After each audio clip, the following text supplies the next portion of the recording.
Well, turning to Vote 2022, we're continuing with our profiles of the Republican candidate in the primary race for New York's governor. Our senior reporter, Tara Rosenblum, catches up with the youngest person in the race with a very familiar last name. I want to address you as a son first and foremost.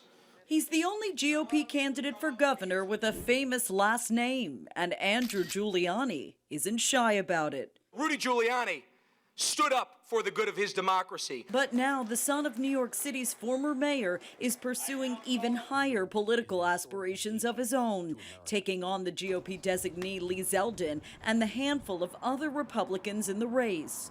One-on-one with News 12, Giuliani told me why he thinks a June primary victory is within reach. One of the things that we've seen is we attract more Democrats, more independents. At 36, Giuliani is also the youngest candidate for New York governor, but he says his life experiences more than qualify him to lead.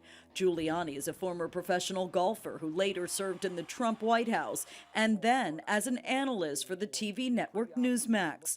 He describes the political environment in Albany as toxic and says he wants to bring a law and order agenda to the state capitol.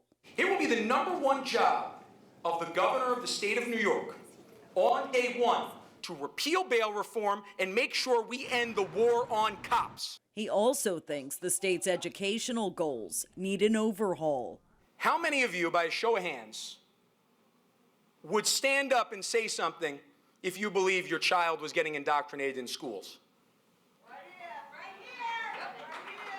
Well, it is so nice to be with so many domestic terrorists here today, I must say.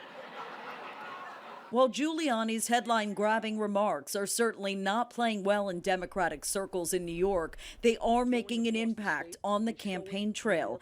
At the recent GOP convention on Long Island, Giuliani excitedly pointed out his rising popularity in the polls. In all 6 of those statewide polls, I have been leading by double digits. Tara Rosenblum, News 12.